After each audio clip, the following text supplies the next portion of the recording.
and excited to welcome you all to the group as well.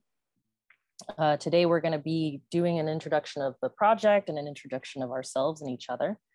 We'll talk a little bit about the project, give an overview and a timeline of that project, talk about your roles, a public engagement overview, just some planned activities.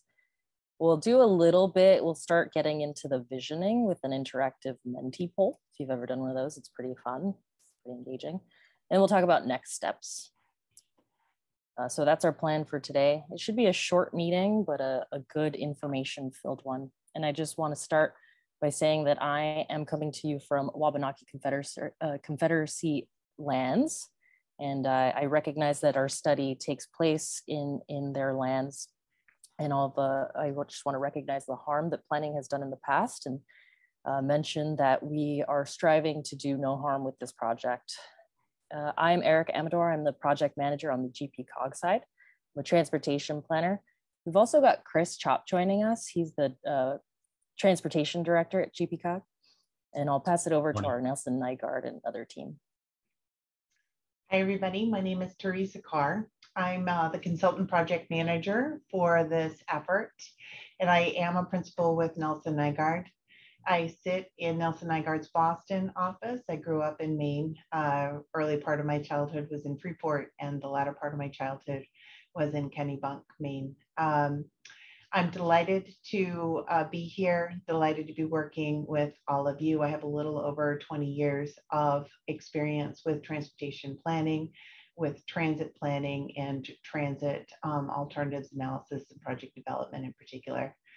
I'm joined by a wonderful team on the consultant side. Joe Poirier is my deputy project manager. You'll hear from him a little bit later in the program. We have Ann Galbraith leading our agency and our municipal engagement. And we have Roseanne Lubeck from Connect the Dots. Here she is leading our public engagement. You will be hearing from all of us during the meeting today. And we really want to set the tone for these meetings as being fairly interactive. In addition to hearing from us on technical progress as we make our way through this study, we want to be hearing from you. And I want to start that with introductions.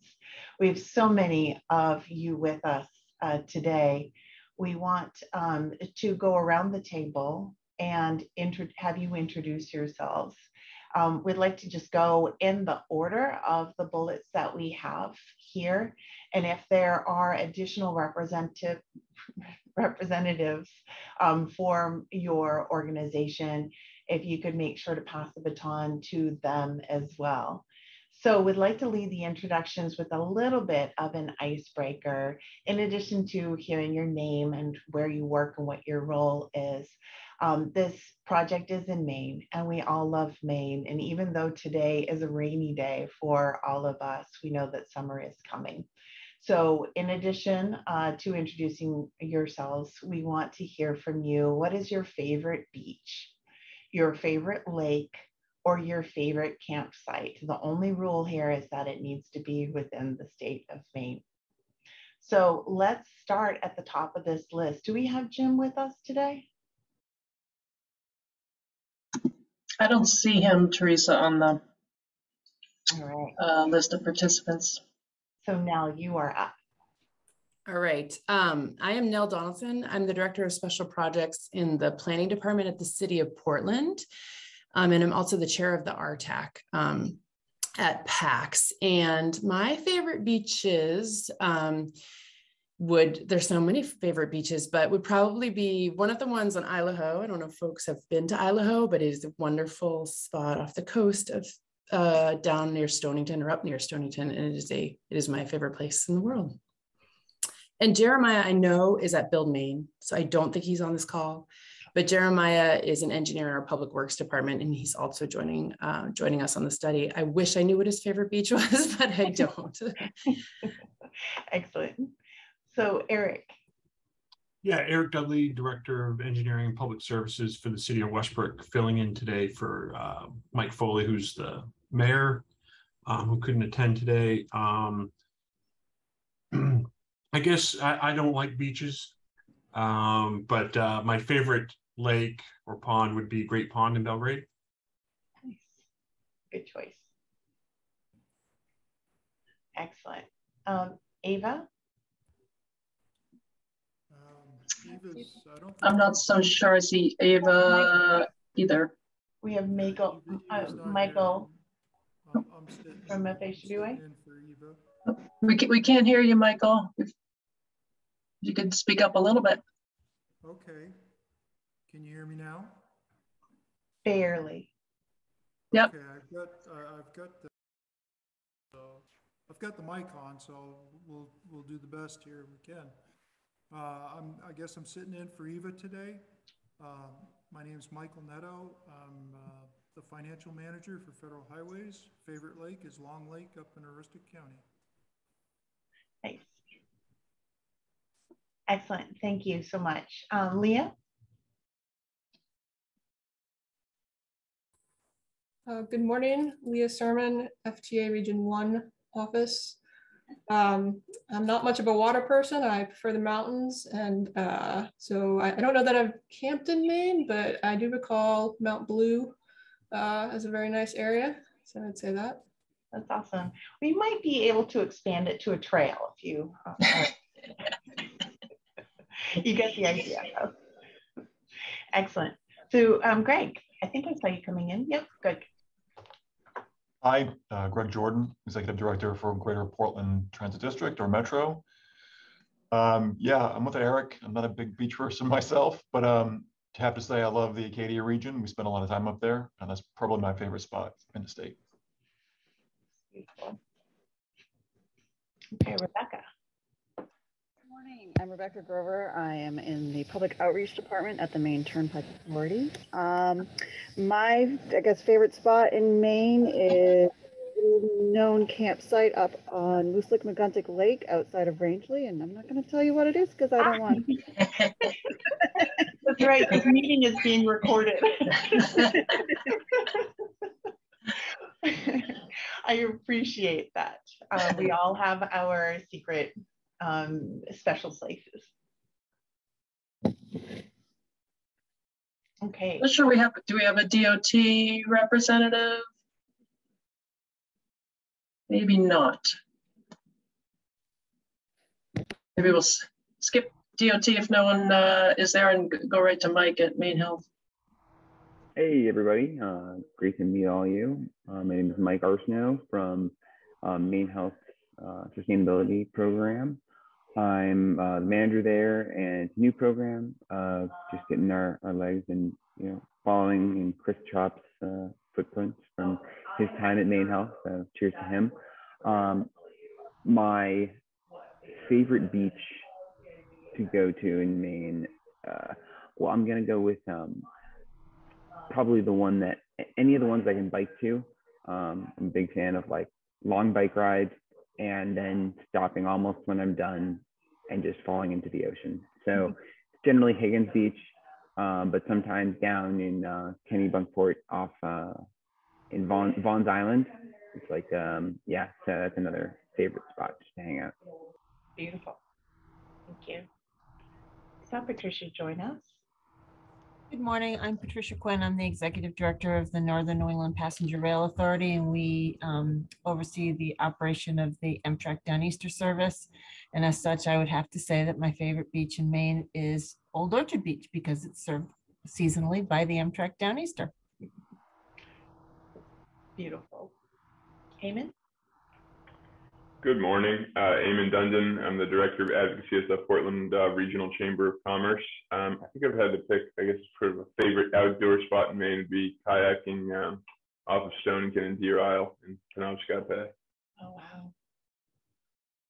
Nice, introducing the kayaking too. That's a good addition here. Justin. Hi, Justin Barker. I'm with Portland Housing Authority. We're probably the largest landlord in the Portland area. I would say my favorite beach is probably Kettle Cove in Cape Elizabeth. You get a lot of the same access you would for Crescent Beach without quite as many people. So very important. I don't think we have Kara, do we? Kara? Yes, Oh, we do. I'm here. I'm Kara from Portland Trails, and I haven't met a beach that I don't love, but for today, we'll say my favorite is somewhere in the Cutler region. Perfect. Kevin. Hi, this is Kevin Jensen. I'm the Economic Development Director for the town of Gorham. I'm joining you from the Build Maine conference in Skowhegan, so that's why it looks like. But I'll go with Roxbury Pond in the Andover, Maine area. That's my favorite. Fantastic. Aaron. Hi, folks. I'm Aaron Witham, Director of Sustainability, University of Southern Maine. I'm going to switch it up a little bit and go for a river. No particular spot, but I'm more drawn to rivers. And I'm going to say the Arassaguntukuk River, as it's known in Abenaki, or as it's known in English, the Androscoggin River. Lots of great spots along that water body. A nice choice. I grew up off the Androscoggin. I don't know how to pronounce it in its native. Do we have? Or spell it, probably. Or spell it. Do we have Maria? Don't think so. I didn't see her on the list. Let's see. I don't know if I see Jennifer either. Yeah. But who did we miss from PAG members? All right. I think we got everyone on the list that is here. All right, perfect. I would love to give the consultant team the opportunity to introduce themselves directly and also to share their favorite Maine spot. Again, must be within the state of Maine, beach, lake, trail, or campground. Let's start with Joe. Okay, Joe Poirier, I'll be serving as a deputy project manager for this study. I'm also based out of our Boston office. I used to spend a lot of time at Popham Beach in Phippsburg when I was a kid with my cousins. So I have a lot of good memories there. So I'll go with Popham Beach. Thank you, Joe. Ann? Good morning. I'm Ann Galbraith, and I am supporting the project team from Providence, Rhode Island, and coordinating stakeholder engagement, including all of you on the PAG. So I'm looking forward to that. I spent a lot of time in Maine in the summer because my parents loved it dearly. And the spot I remember the most is digging clams on Deer Island every summer. So, yeah. And Roseanne. Hi, I am Roseanne Lubeck with Connect the Dots. I'm working on public engagement. While Ann's working more with stakeholders, I'll be working more with the general public and grassroots engagement. This will be my first trip to Maine to come up. So I don't have a favorite yet, but I am really looking forward to exploring. I am based in Philadelphia. So we've been working up and down the Northeast, and we're excited to get to know this community. Thank you.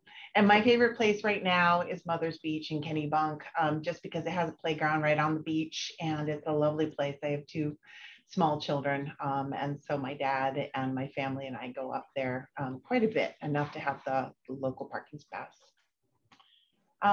So wanted to spend a couple of minutes going through what this project is all about, what we're hoping to achieve through this process, and then I want to walk you through our schedule. So first of all, the reason why we're doing this project is to assess the needs and the opportunities for a rapid transit connection between Gorham and Portland, also serving the community of Westbrook. The end product we are looking to achieve is what we call a locally preferred alternative. And that is a recommendation, both a mode of transportation as well as an alignment for that transit investment. And we are also focused on implementation. Our goal is to move this project from planning into project development. And so we look forward to the close coordination with our federal partners on this effort. We will be looking to identify funding opportunities as well as putting forward funding applications so that we again can propel this project from planning into project development. This corridor is based on recommendations from Transit Tomorrow. So that is the basis, is in adopted planning. And our work is going to include a number of things. Right now, we are in the mobilization stage. We are identifying needs. We're identifying opportunities. We're looking at constraints. We are looking at what the market is for public transportation and how that market is served by various corridors and stop locations. We will be developing both mode and alignment alternatives.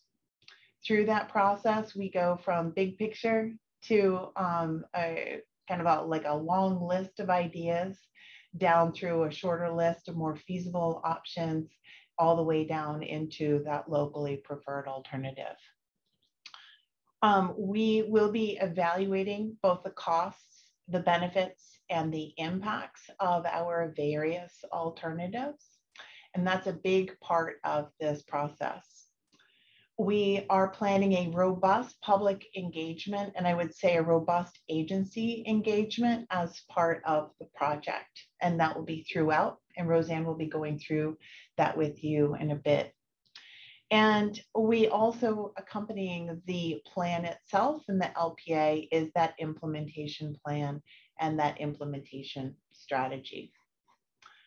So our next slide here is just bring the idea up of our study area. We are in the middle of developing our study area. So what you really see here is a vicinity map. We don't want to draw the lines around the extent of our study area until after we've had a series of conversations. Those conversations have begun. Some members of our team have been out talking with many of you through stakeholder interviews. Today is also going to inform the development of our study area. We ultimately want a study area that is large enough to include potential corridors. We don't want to be in the position of having to amend our study area somewhere down the line because an idea came forward halfway through the project that was outside the line that we had drawn. But we also don't want our study area to be so large so that it dilutes what we are trying to do, which is the purpose of this project, connecting the communities of Gorham, Westbrook, and Portland with rapid transportation. The timeline for this effort, we've identified 18 months. We've broken this down in the schedule that you see here into some seasons. We are starting here at the outset of summer. I would say that we've been underway for a month or so. So I would say we started in the spring. We obviously want to start with our kickoff and with our identifying opportunities, constraints, and markets. What I would say we're doing right now is collecting data, developing our study area, developing our strategy for public engagement, agency engagement, and really setting the strategy of how we're going to go about this entire process. That's where we're at right now. Through the summer, we expect to develop our existing conditions, so laying the groundwork of what exists today. What are the markets for rapid transit?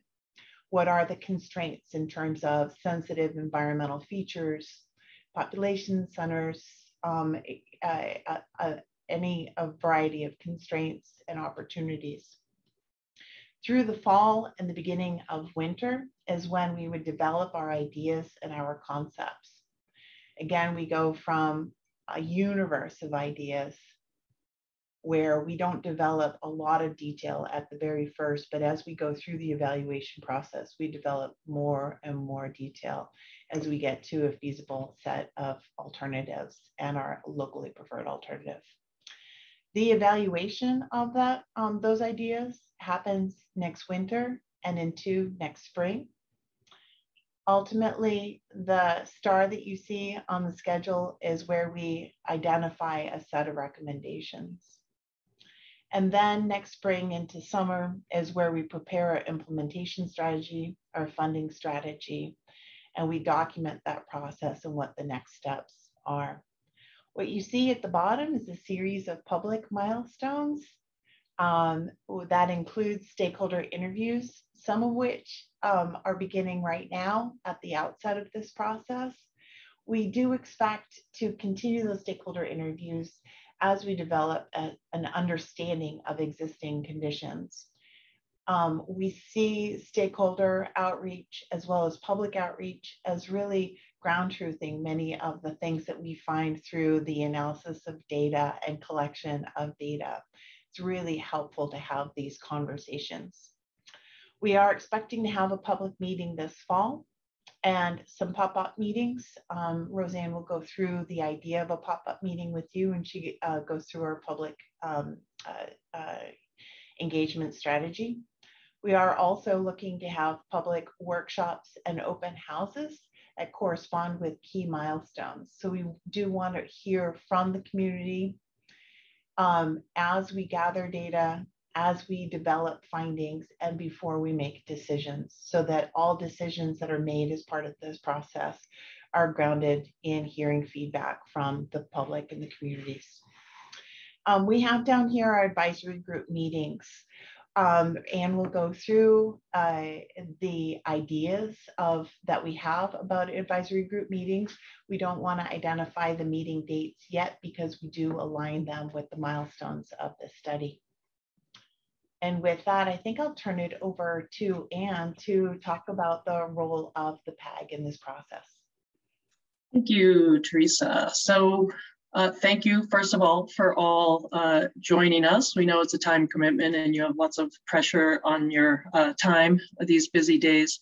But the reason you have been convened, and some of you I know probably have served on a GPCOG study advisory board in the past, but you've been convened because you really bring together a diverse group of perspectives to help guide and inform this study. So we've got jurisdictional agencies and the municipalities involved. We have organizations and large employers along the route. So really, which is exactly what we are hoping for, to have a range of perspectives that, as Teresa said, as we go through the technical analysis and we prepare for public engagement, you guys can serve as a sounding board and help us review the data and give us ideas and suggestions to keep us on track and guide us towards a good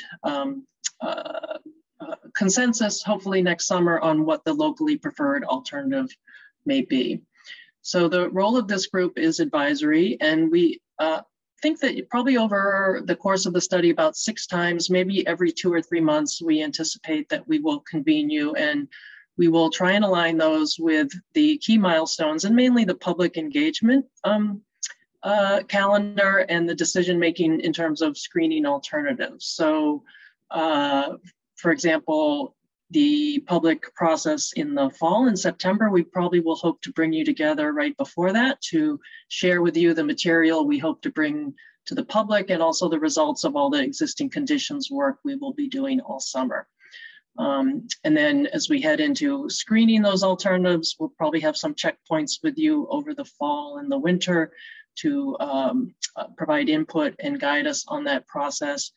And we will certainly, there's some of you that there will be times where we may contact you directly, just if we're in your particular area or your realm of expertise, to help us with a key issue as we proceed through that analysis process. So that said, even if there is not a PAG meeting on the calendar, by all means, hopefully you have our contact information. Please do not hesitate to contact myself or Teresa or Erica at GPCOG, and we're happy to speak to you, even if there is not a meeting on the calendar. So I just want to pause briefly here. Does anyone have a question on the role of the PAG or the study? Any of the PAG members have a question on the scope of the study? And we will have a public comment time at the end of this meeting. I see no hands raised yet, so we're going to keep going. There'll be time to ask questions at the end as well.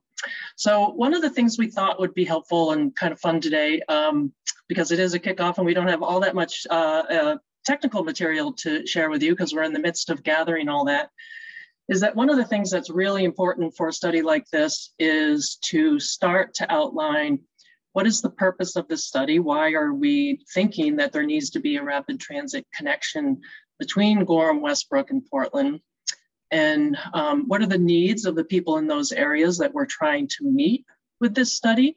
So that's something we're all going to be working on as a team this summer, is really defining that purpose and need of the study, because that will then translate into goals and criteria that we'll use to screen and look at alternatives and figure out which alternatives are best meeting that purpose.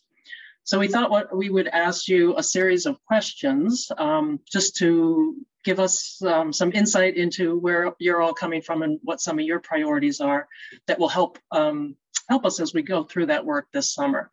So I don't know, some of you may have used this tool before. It's called a Menti poll, and there's two ways to access the poll questions, and Joe will be able to share them live as we go through them. But you can either hold your smartphone up to the QR code you see on the screen and access the poll that way, or you can go to menti.com and enter in the code that you see here, 21425795.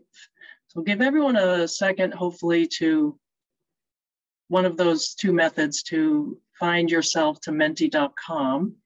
Definitely put something in the chat box if you're having trouble. Thank you, Roseanne, for doing that. And Aaron is saying Aaron is saying you're seeing them in reverse order. Aaron, what are you seeing in reverse order? The questions, or? The way you have them on this slide, when I go to it, I see the last question first. Oh, okay, that's all right. Well, we'll go through them as they. Joe's gonna bring up the questions, and we'll go through them as we. Okay, it should be all set now. I think it was just stuck on the last one.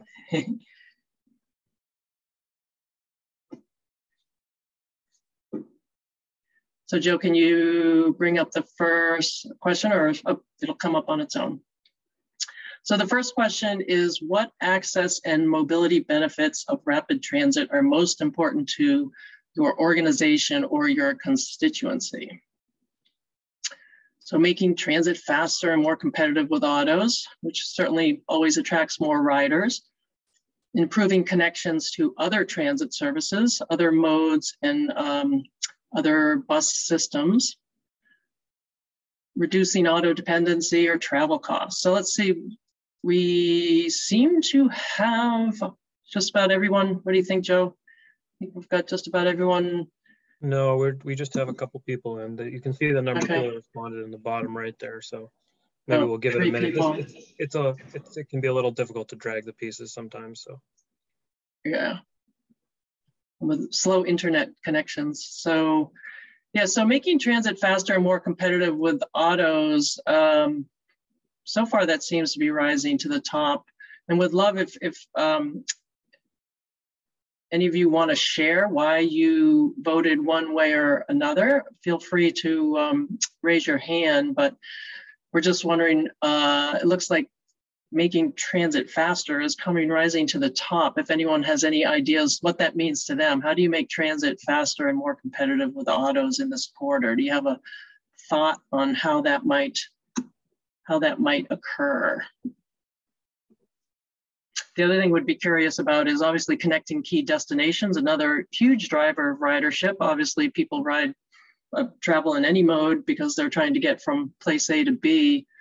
What some of the key destinations are. So please feel free to put those in the chat box. Actually, that would be really helpful if you have a couple key destinations in mind, large employers, hospitals, obviously the peninsula, many destinations on the peninsula, but other spots along the corridor that rise to the top in your mind. Would love to see your thoughts on that in the chat, just to give us a sense of what you think is important.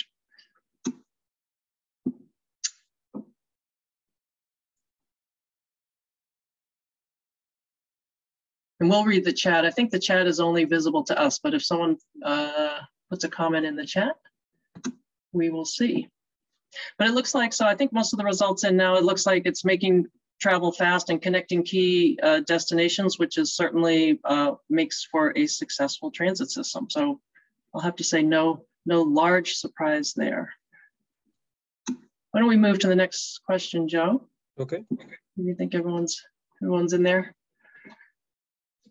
So this one, so in addition to mobility goals, which we just were polling you about, there's a lot of other things that a transit investment can do for the region and the communities that it passes through, right? And there's a lot of regional goals that GPCOG has put together in their regional plans.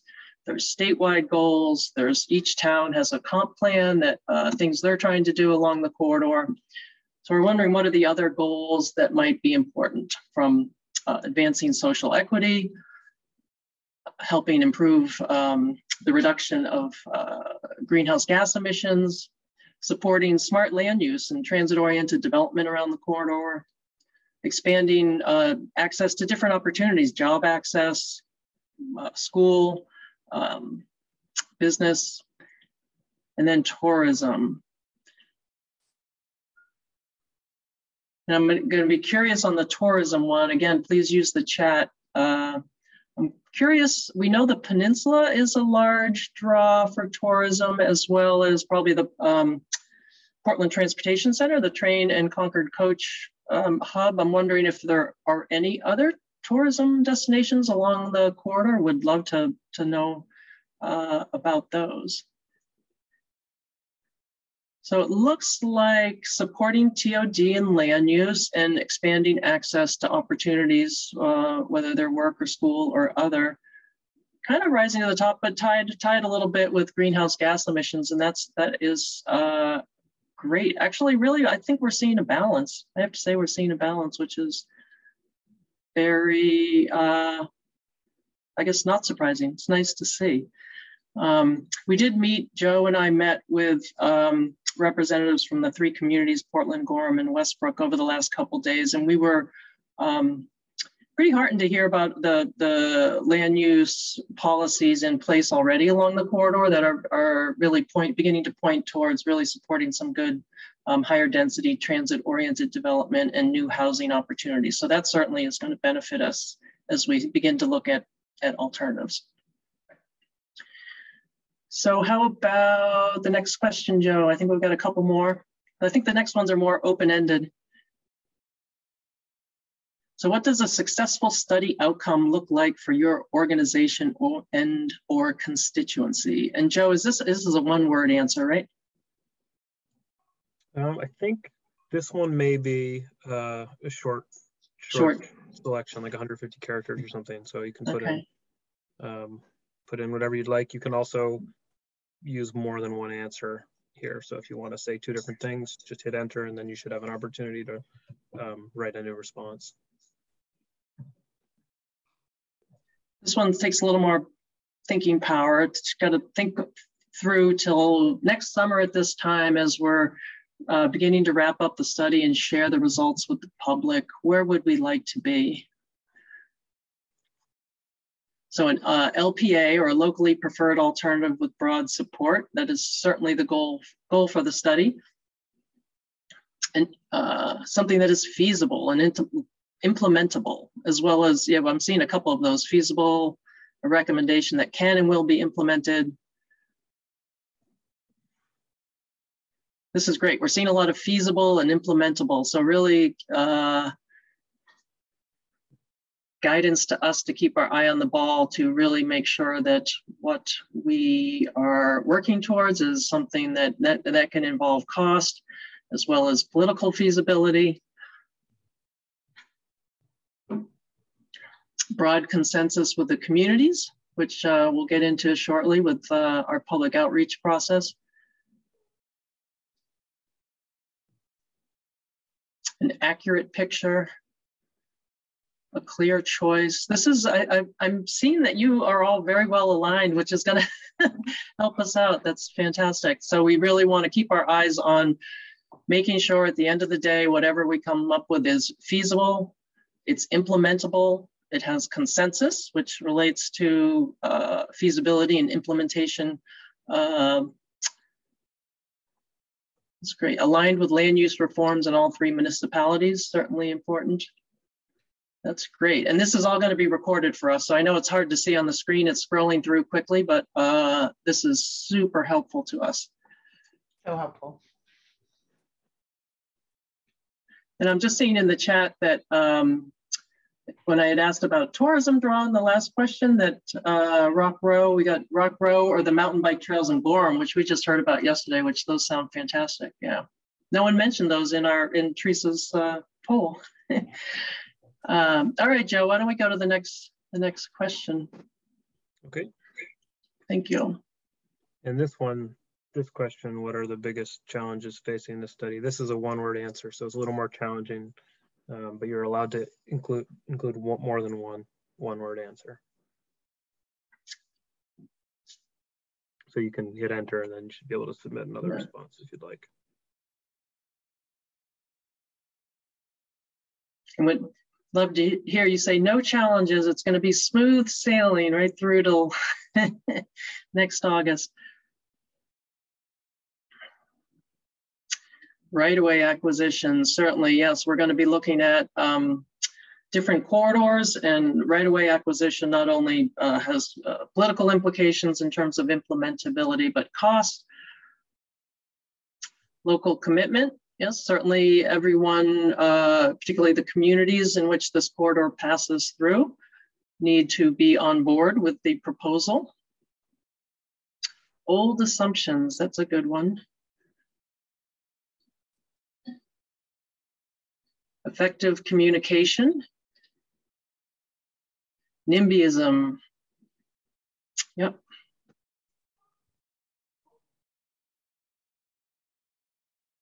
See, just one on cost. Give everyone another minute here.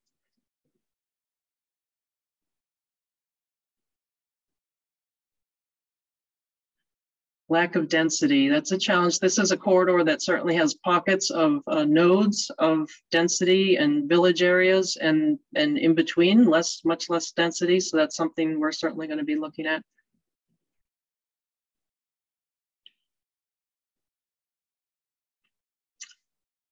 Good. Give it one more minute. We got some new ones coming in. Exclusion of modes. That's something we're going to be looking at this summer, is what are the potential modes and treatments that may occur in the corridor.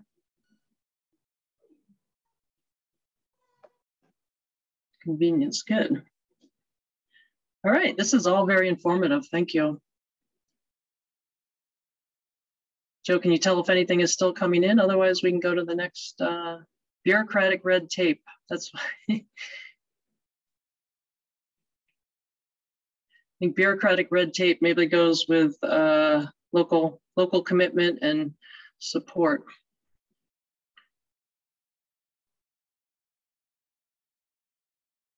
Yeah, I think we environmental have 12 or concerns. 12 or 13, yeah. Environmental concerns, we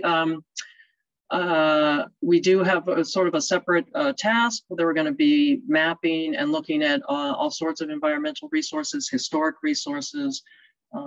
So that certainly is going to be large in our data collection this summer. And as we start to think about alignments, those environmental concerns are certainly something we're going to want to avoid. Okay, why don't we go? I think we've got one or two more questions. Yeah. How effective are the following engagement methods for reaching your community and constituency? So this is something we're going to be putting together. We may, Roseanne's going to share with you on the next slide, I think, but just different methods for reaching the public, doing pop-up events and surveys and using different tools towards the end of the summer as we head towards a public meeting in the fall. And definitely curious, we see, it looks like outreach through trusted organizations, which is great. We're happy to see that because I'm sure we will be reaching out to all of you to help us spread the word at the end of the summer about our upcoming public outreach methods.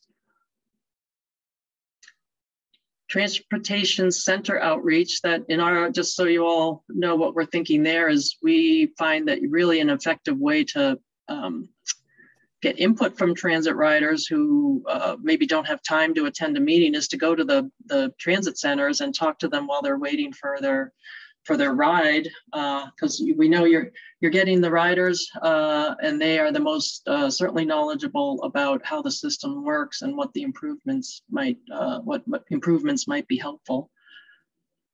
Yeah, I'm really happy to see some of these coming up, especially in the context of looking at what the challenges were. 3 of the ones that were listed were skepticism, old assumptions, and effective communication. So having outreach through trusted organization, I think might be, I'm not surprised to see that kind of floating more towards the top. I would love to hear more about why people think those 3 items are really critical as a challenge before we start talking about public engagement, if you want to drop it in or speak up. But I'm encouraged to see a lot of this in-person meetings, definitely. So we're seeing every community is different in the comfort level of in-person versus virtual. So it's interesting to see in-person in there. And I'm curious to know if it changes your emphasis on in-person to know that our public meetings are going to be in February. So that's something it's like that it's almost the in-person and virtual is almost the same, which is interesting because there's before. Yeah. Before it was a little bit different. I think a couple more people voted. But yeah, I think what we're seeing here is a little bit of everything really is the best way to reach a lot of people, right? Because everyone has their own their own way of going about their business and their different time commitments. So you really have to reach people, go to where they are to reach them. And that's really going to be our goal on this study. Yeah. So I think Greg has his hand raised. Oh, sorry. Go ahead, Greg. I didn't see that. Thanks. Just on the issue of in-person versus virtual, I mean, pandemic issues aside, I mean, I think obviously in-person meetings lead to much deeper engagement. And I think, you know, better information and perspective from the people that we're serving and want to help serve in the future. But the virtual meetings just, I think, increase our scale and our ability to reach that many more people and have them more involved, even if it's maybe at a, I guess, a less steep level. Does that make sense? It does, yeah. And I guess I guess what I'm saying. Yeah, and I guess we're in that. We have to see where we are, you know, in September and February. But I definitely hear you, and I think Roseanne would agree, right, that different people are best reached in different ways, and the degree you can throw a bunch of different methods out there as opportunities to meet with us, we'll probably get the best response. So yeah, so hopefully we're in a place where we have lots of opportunities to do different things in September. Yeah. So I just got a message. What if we host a few in-person meetings at some of the destination-specific locations? That's great. Maybe the university or a hospital or a shopping plaza, Rock Row or elsewhere along the corridor. Great idea. Yep. Great idea. All right, so thank you very much. Yeah, we're going to capture all these ideas, and as we're working this summer, we are going to look back through those, help guide us as we put together our goals for the project and also the public outreach strategies. So I think the next slide actually goes into a little more on our engagement activity. So Roseanne's going to share this. Yeah. I completely agree with what you were just saying. Our approach to engagement, I'll talk a little bit more about Connect the Dots.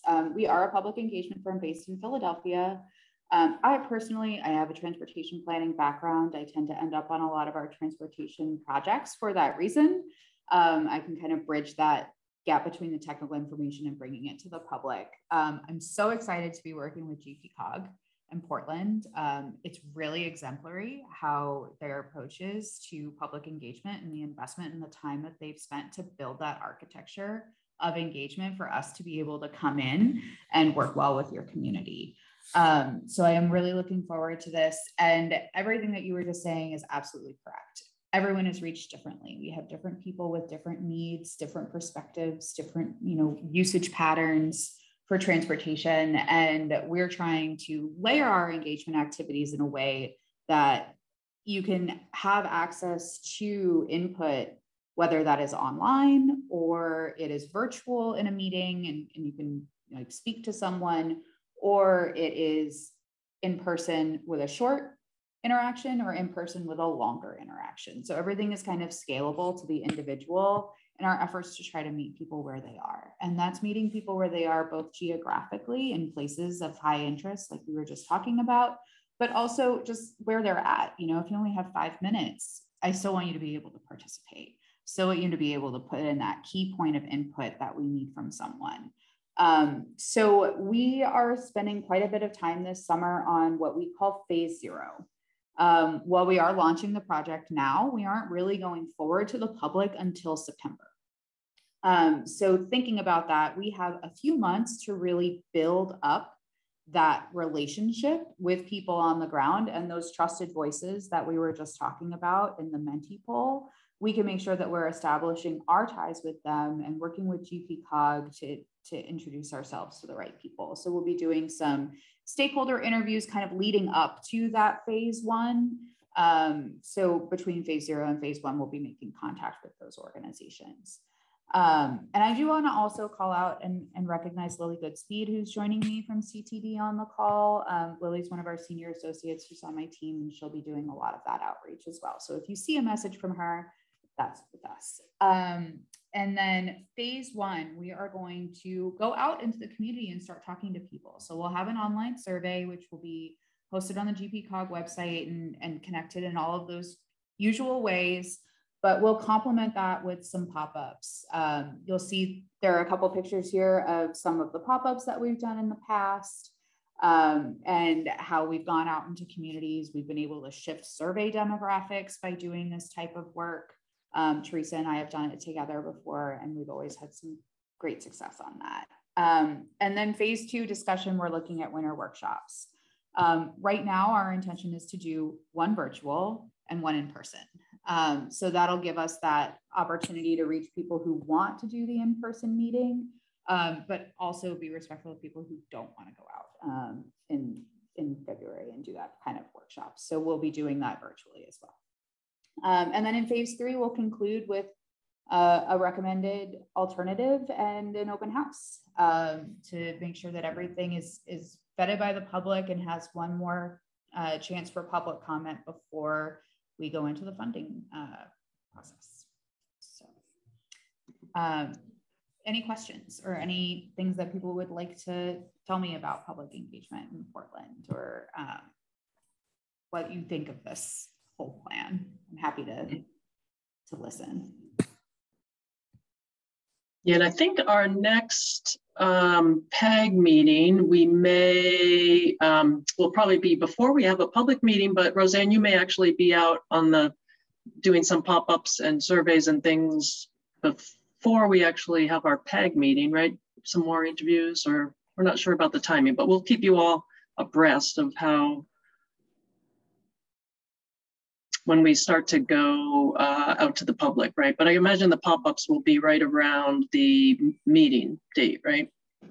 While we're, yeah. So probably mid to late September. Good. Great. Okay. Next slide, Teresa. So if anyone is here, I think we have a few people from the public. If anyone would like to add something to the discussion, feel free to raise your hand.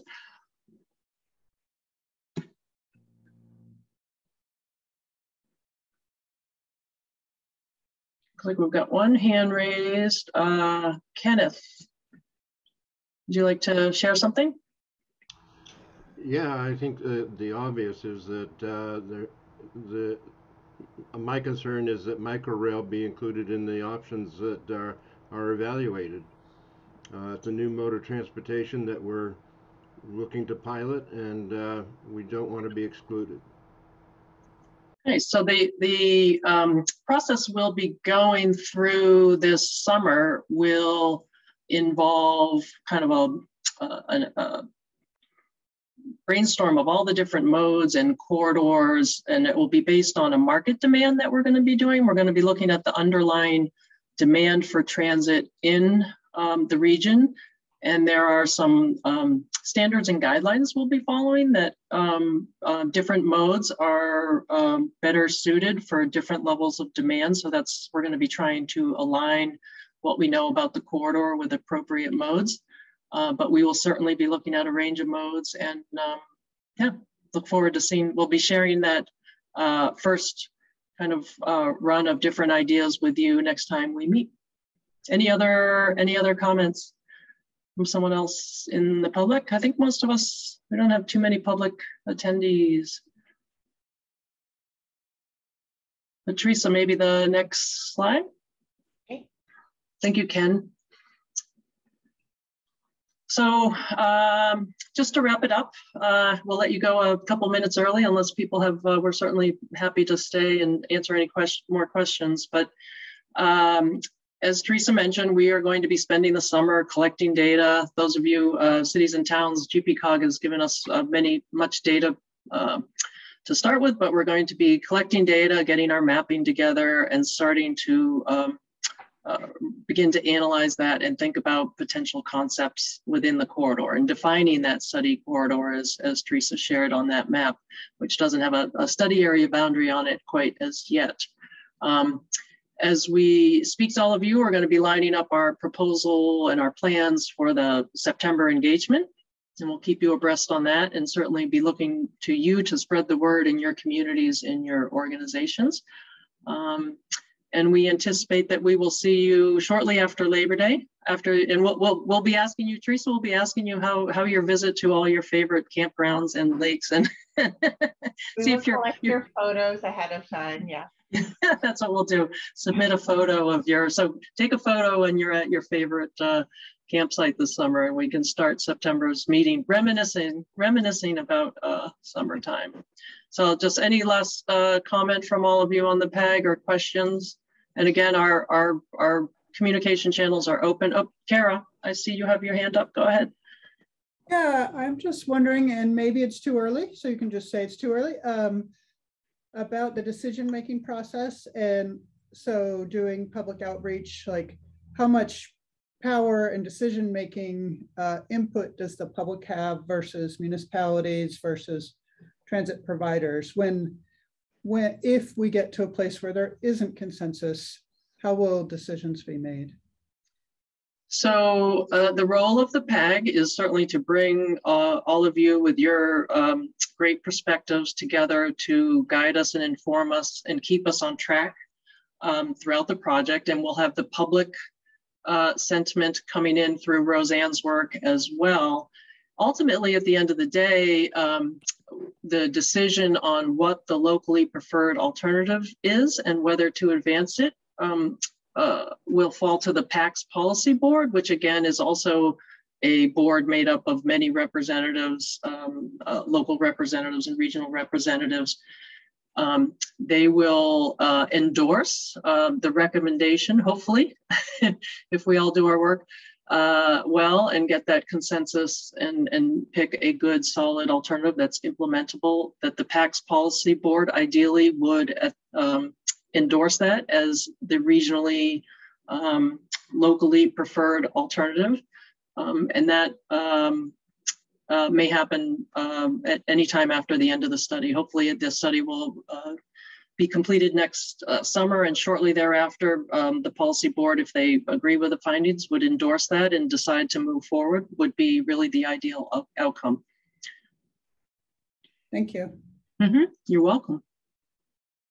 I would just add to that, you know, we are in the middle of developing the frameworks for our study. So the public engagement process being one, the decision-making framework, goals and objectives, evaluation framework being other aspects that we're developing.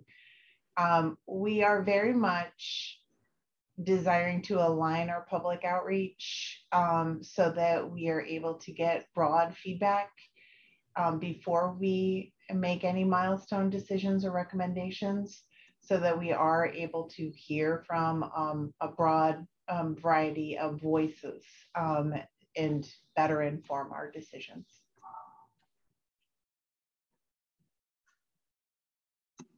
So I think that's, yeah, I don't see any others.